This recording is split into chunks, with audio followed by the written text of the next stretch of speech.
আজকের দিনটা হচ্ছে বছরের প্রথম দিন, মানে পয়লা বৈশাখ। তো বিয়ের আগে তো একরকমভাবে পয়লা বৈশাখটা কাটাতাম, কিন্তু বিয়ের পর অন্যরকমভাবে আজকের দিনটা কাটে। দারুণ কাটে জানো তো আজকের দিনটা।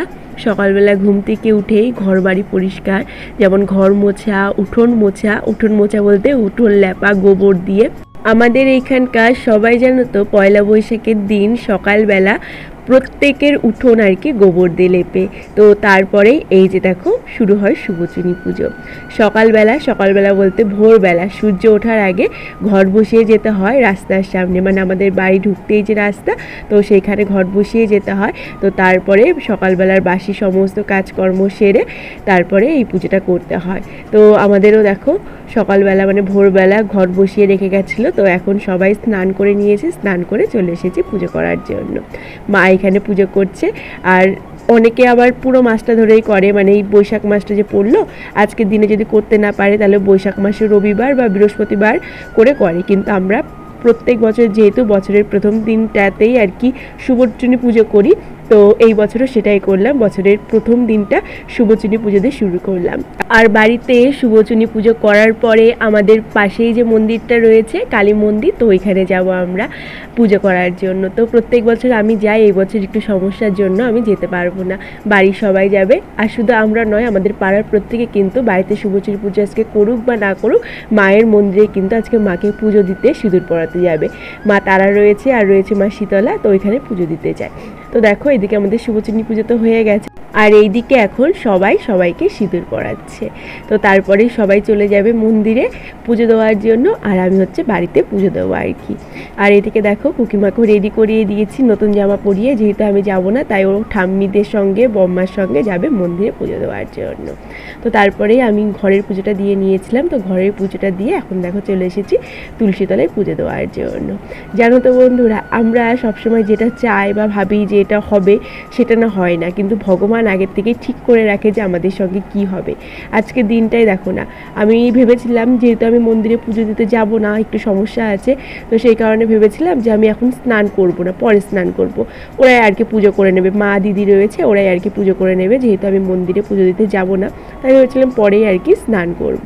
কিন্তু দেখো কি ঘটলো, তো কি মনে হলো, মার কাছে আমি জিজ্ঞাসা করলাম যে মা পুজোর কি কিছু গুছিয়ে দেবো? তো মা আমাকে বললো তুমি যাও স্নান করে আসো, স্নান করে এসে তারপরে যদি গুছাও। তো আমার কি মনে হলো যে যাই গিয়ে স্নান করেই আসি। তো স্নান করে এসে তারপরে ওই যে শুভচিনী পুজো হলো, তা মারা তো গেল মন্দিরে পুজো দিতে, তাই বললাম যে ঠিক আছে আপনারা যেহেতু মন্দিরে পুজো দিতে যাচ্ছেন তাহলে বাড়ির পুজোটা এখন আমি দিয়ে নিই। তো ঘরে তো পুজোটা দিয়ে এসেছি, দিয়ে এসে এখন দেখো বাইরে পুজোটা দিয়ে নিচ্ছি। আর মনে মনে এটাই ভাবছিলাম জানো তো, আমরা ভাবি এক আর হয় আর এক। তো ভগবান যেটা আমাদের জন্য ঠিক করে রেখেছে তো সেটাই আমাদের সঙ্গে হবে, আমরা যতই যা কিছু ভাবি না কেন।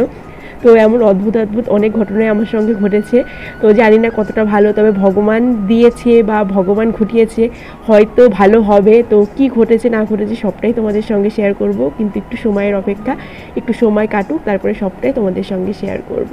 তো এইদিকে দেখো বন্ধুরা, তুলসী তলায় আর কি তোমার হচ্ছে জল ঢেলে নিলাম, ফুল দিয়ে দিলাম, আর আজকে মাটির প্রদীপ বানানো হয়েছে, মন্দিরে নিয়ে যাওয়া হয়েছে পুজো দেওয়ার জন্য মাটির প্রদীপ। আর আমাদের বাড়িতে দুটো রাখা হয়েছিল, একটা ঘরে দিয়েছি, মানে ঘরে পুজো দিয়েছি ওইখানে দিয়েছি, আর একটা দেখো বাইরে দিয়েছি। আর আজকে প্রদীপটা জ্বালানো হয়েছে কিন্তু কাপড়শির তুলো দিয়ে, তো তুলো দিয়ে আর কি প্রদীপটা জ্বালানো হয়েছে। আর বছরের প্রথম দিনটা বা প্রথম দিনের সকালটা বলতে পারো আমাদের কিন্তু খুব সুন্দর কাটলো। আর বছরের প্রথম দিনের সকালটা বা প্রথম দিনটা যদি এত সুন্দরভাবে কাটে, মানে পুজো দিয়ে আর কি, মায়ের পুজো দিয়ে, তাহলে তো বছরের প্রত্যেকটা দিন খুব ভালো কাটবে।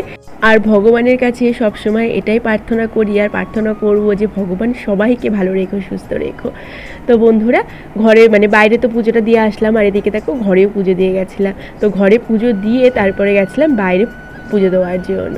তো পুজো তো দিয়ে দিয়েছি, এদিকে দেখো ফল দিয়েছি, আর বাটির মধ্যে না আম দুধ দিয়েছি। আম নিয়ে এসেছিলো যেহেতু বছরের প্রথম, তো সেই কারণে মা বললো আম দুধ দাও, তো আম দুধ দিয়ে দিয়েছি। মন্দিরেও আম দুধ দেওয়া হয়েছে, নিয়ে গেছে আর কি পুজো দেওয়ার জন্য। তো এখন আমি গীতাটা পড়ে নেব। তো চলো বন্ধুরা তোমরা দেখতে থাকো ভিডিওটা, আমি গীতাটা পড়ে নিই।